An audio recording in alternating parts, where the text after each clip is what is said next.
قرآن کریم کے دو مقام ہیں. ایک مقام موعظت کا ہے، نصیحت کا ہے، اس میں کوئی دقت یا زیادہ مشکلات نہیں ہے. وَلَقَدْ يَسَّرْنَا الْقُرْآنَ لِلذِّكْرِ فَهَلْ مِن مُدَّكِرٍ.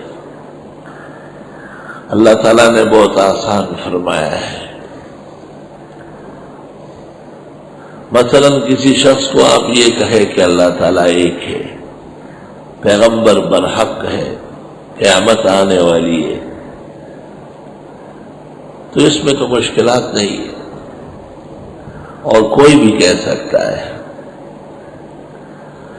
لیکن اگر کسی شخص کو آپ یہ کہیں کہ اللہ تعالیٰ نے پہلا پیغمبر اور انسان آدم علیہ السلام کو مبعوث کیا ہے اور سب کے اخیر میں جناب رسول اللہ صلی اللہ علیہ وسلم تشریف لائے ہیں، تو یہ پیچیدہ مسئلہ ہے.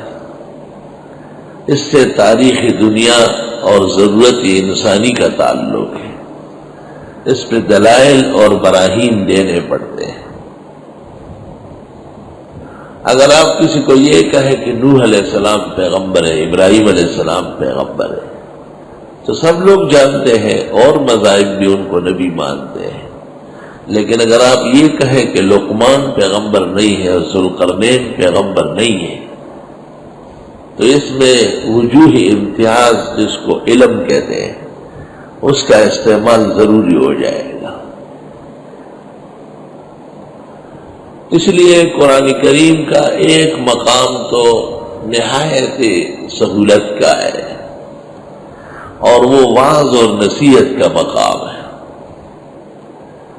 وعظ اور نصیحت کا مطلب یہ ہے جیسے ایک شخص گزر رہا ہے اور آپ اس کو کہیں کہ آگے کھڈا ہے، ذرا دیکھ کے چلنا، یا نیچے کانٹے بچھے ہوئے ہیں، تھوڑا سا سچ کے پاؤں رکھنا.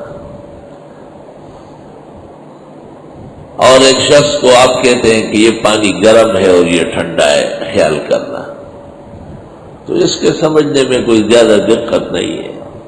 لیکن اگر ایک شخص کو آپ کہیں کہ یہ دودھ ہے، اس کا پینا سنت ہے، اور یہ شراب ہے اور اس کا پینا حرام ناجائز ہے، تو یہ زیادہ تفصیل طلب مسئلہ ہے. سنت سمجھانی پڑے گی. حضرت صلی اللہ علیہ وسلم کی عادات اور خصلتوں کا احترام بنوانا پڑے گا، ورنہ ویسے ایک شخص سنت کو کہاں سمجھتا ہے. اور یہ کہنا کہ یہ ایک مشروب ہے لیکن اس کو شراب کہتے ہیں اور اس کا پینا ہر مسلم کے لیے گناہ کبیرہ ہے اور اس کو جائز سمجھنا ایمان کے سلب ہونے کا باعث ہے، اور اس کے پینے کے بعد شرعی قانون کے مطابق سزا نافذ ہوگی. تو یہ تو بہت بڑا مسئلہ ہے، علم سے تعلق رکھتا ہے. جس طرح آپ یہ کہتے ہیں کہ نماز فرض ہے، پھر کہتے ہیں نمازیں 5 ہیں، اوقات بھی 5 ہیں. لیکن جب آپ اس پر آتے ہیں کہ پہلا وقت فجر ہے اور آخری وقت عشاء ہے، تو پھر آپ کو کہنا پڑتا ہے کہ بھئی فجر صبح صادق سے شروع ہوتی ہے، صبح صادق کاذب سے نہیں. اور اگر صبح صادق سے پہلے کسی نے اذان دی یا نماز پڑھی تو نہیں ہوگی، اعادہ ضروری ہے، وقت داخلی نہیں ہے. تو داخل وقت اور خارج وقت یہ ایک علمی مسئلہ ہے. اس میں علم اور برہان کی ضرورت پیش آ رہی ہے.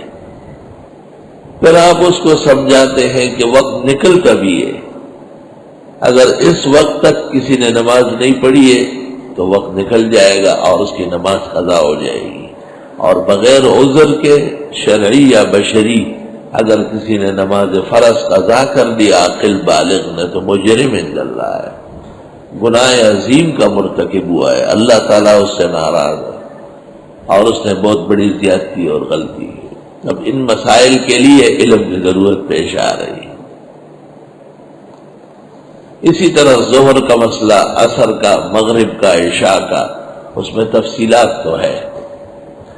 ان تفصیلات کے لیے جو علم ہے وہ دوسرے مقام کا ہے۔ قرآن کریم نے، قرآن مجید کے اندر اللہ تعالیٰ نے دونوں مقام اور مرتبے رکھے ہیں۔ هو الذی انزل علیک الکتاب منہ آیات محکمات ہن ام الکتاب وأخر متشابہات۔ جو کتاب آپ کو نازل ہوئی ہے اس میں کچھ احکام بالکل جمے ہوئے واضح ہے اور کچھ ملتے جلتے ہیں۔ فَأَمَّا الَّذِينَ فِي قُلُوبِهِمْ زَيْغٌ فَيَتَّبِعُونَ مَا تَشَابَهَ مِنْهُ ابْتِغَاءَ الْفِتْنَةِ وَابْتِغَاءَ تَأْوِيلِهِ وَمَا يَعْلَمُ تَأْوِيلَهُ إِلَّا اللَّهُ۔ یہ جو متشابہ آیات ہیں، پیچیدہ مضامین ہیں جن میں علم درکار ہے، یہ ہر ایک کا کام نہیں ہے۔ وَالرَّاسِخُونَ فِي الْعِلْمِ يَقُولُونَ آمَنَّا بِهِ، بڑے علماء جو واقعی علماء دین ہیں وہ کہتے ہیں بس یہی کافی ہے کہ اللہ تعالیٰ کی طرف سے ہے، کل من عند ربنا وما یذکر الا اولو الالباب۔ یہ اس کو نہیں سمجھ سکتے مگر صرف عقل والے، علم والے۔